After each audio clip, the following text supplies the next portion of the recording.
안녕하세요 여러분. 집에서 돈 버는 방법 집돈버 굿즈입니다. 오늘은 다음 주에 청약하는 세비캠 공모주 소개해 드릴 건데요. 뭐 다른 설명 필요 없이 지난번 역대급 수요 예측이 나왔던 성일하이텍과 매우 유사한 리사이클링 사업을 하는 곳이에요. 다음 주에 가장 기대가 되고요. 그럼 상세한 내용 바로 들어가 보겠습니다. 구독과 좋아요 알림 설정은 저에게 큰 힘이 됩니다.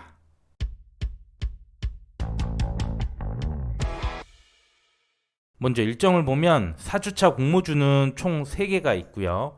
유안타 스펙 9호가 가장 먼저 하고 그 다음 세비캠이 화요일과 수요일 청약을 합니다.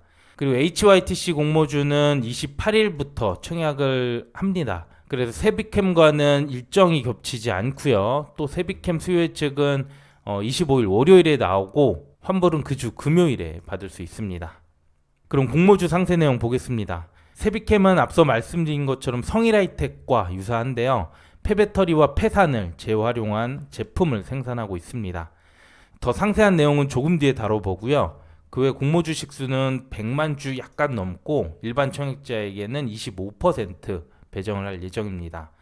모집 금액은 최대 321억, 시가총액은 1427억 정도 예상되고요. 주관사는 한국투자증권 단독, 공모가 밴드는 25,000원부터 3만원입니다. 유통가능 물량 34.2% 보통이죠.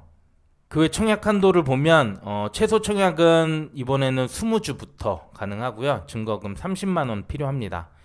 최고 청약 한도는 가장 기본인 온라인 등급 경우에는 4,000주, 증거금 6천만원이고요. 그 외 우대 등급 한도에 맞춰서 잘 확인해서 청약을 해주시면 될 것 같습니다. 그리고 계좌 없는 분들은 당일에도 비대면으로 했을 때는 개서로 참여가 가능합니다. 자, 그러면 지금부터 이번 청약의 핵심 포인트 말씀드려 볼게요. 먼저 주요 사업 추가로 설명드릴 건데요. 세비캠은 폐전지 재활용 제품을 통한 매출이 47% 가장 많고요. 이렇게 추출한 원료를 2차전지 제조회사에 공급을 하고 있습니다. 그리고 폐산 재활용도 있는데 이 폐산은 화학 공정 시에 사용됐던 산을 다시 정제해서 인산으로 추출하는 사업이고요. 역시 39% 매출이 높아요. 지난 성일하이텍과 거의 유사한 사업 형태로 보여집니다. 또한 LG화학과 캠코 합작법인이 한국전구체 주식회사라는 곳이 있는데요. 이번에 세비캠과 MOU를 체결을 했습니다. 본 구매 계약에 앞서서 이렇게 먼저 협력 관계를 맺곤 하는데 또 이 본 계약이 체결되면 2차 전지 원료들을 2024년 하반기부터 34년까지 총 10년간 공급하기 때문에 기업 성장성이 점차 본격화되고 있다는 얘기예요.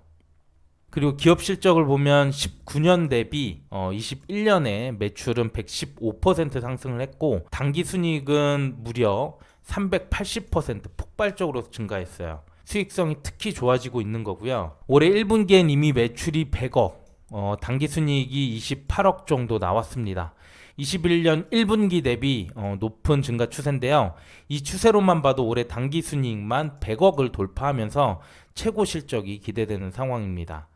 종합적으로 보면 현재도 크게 성장 중이지만 향후 수주 상황을 봤을 때 지금보다 더 큰 가치를 인정받을 수 있다는 거예요. 네, 그럼 공모 내용 하나씩 보겠습니다. 이번 청약은 구주 매출이 살짝 있는데요. 모집 금액이 16%, 금액으로 42억에서 51억 정도. 그렇게 크지 않아서 리스크하지는 않을 것 같아요. 그래도 최대 주주의 매출이라는 점은 조금 아쉽긴 합니다. 그 다음 유통 물량을 보면 전체 34%, 뭐 보통이죠. 유통 물량 중 기존 주주가 11.8%, 그래도 공모 주주보다 적고요. 다만 기존 주주 중에 소액 주주도 절반 포함되어 있고 벤처금융 쪽은 보호회수가 1개월밖에 되지 않아서 상장 후 단기간에 물량이 좀 나올 수는 있습니다. 하지만 구주 매출, 유통 물량 뭐 훌륭하다고 보긴 어렵지만 그래도 크게 문제될 건 없어 보여요. 그 다음 공모가 선정 과정인데요. 우선 유사기업을 4곳을 선정을 했고요. 이들의 PER을 산출했습니다. 그런데 이 PER을 제가 잘못 본 줄 알았어요.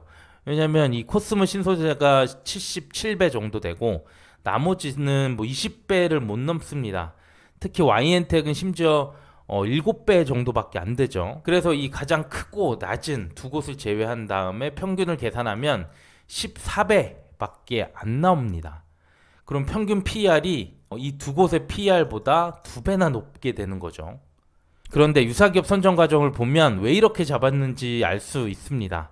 세비캠은 재활용 사업을 하고 있는데 주로 2차 전지 원료를 공급하고 있죠. 그래서 비교 기업을 2차 전지 원료 기업과 재활용 사업 기업 이렇게 두 가지로 구분해서 선정했고요. 이 두 사업의 PER 차이가 어마어마하게 나오고 있는 거예요. 그래도 적정성 확인할 방법은 있습니다.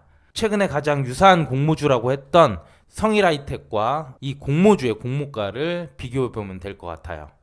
우선 코스모 신소재는 비교를 위해서 추가를 해뒀고요. 성일하이텍은 올해 1분기부터 흑자 전환했기 때문에 올 1분기 실적을 연환산해서 PER에 적용을 해보겠습니다. 그러면 코스모는 현재가 기준 45.7배가 나오고 성일하이텍은 16.3배. 역시 코스모가 높은 PER이긴 했어요. 그리고 세비캠은 공모가 상당 기준 13배가 나오는데 성일하이텍 PER보다 20%나 낮습니다. 그래서 이렇게 동일 업종과 비교해보면 세비캠의 공모가는 저렴하다고 볼 수 있겠습니다. 네, 그러면 오늘 말씀드린 내용 장점과 단점 요약해 볼게요. 먼저 장점은 세비캠은 폐배터리 사업을 하고 있고 최근 청약했던 성일하이텍과 매우 유사합니다. 성일하이텍의 수요 예측 결과가 역대급으로 나왔기 때문에 기대가 되고요. 기업 실적을 보면 매우 높은 성장세를 보이고 있고 또 향후 수주가 안정적으로 될 것으로 보고 있어서 성장성 역시 뛰어나다고 생각합니다. 마지막으로 유사성 높은 성일하이텍보다 PER이 20%나 낮게 책정됐기 때문에 공모가는 저는 매력적이라고 보고 있어요. 반면 단점은 구주 매출이 약간 있다는 점, 그게 최대 주주라는 건데요. 이 자금은 재투자로 들어가지는 않습니다. 그리고 공모 규모가 300억대, 주관사 청약 한도가 기본 등급 6,000주밖에 안 됐죠. 지금 보는 것처럼 단점보다 장점이 대부분이고 최근에 성일하이텍이라는 비교 기업도 있었죠.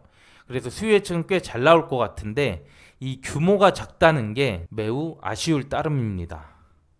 네, 오늘 내용은 여기까지고요. 다음 주 월요일에 수요 예측 결과가 나오면 영상으로 정리해서 다시 소개해 드리겠습니다. 오늘도 도움 되셨다면 구독과 좋아요 알림 설정 부탁드릴게요. 감사합니다.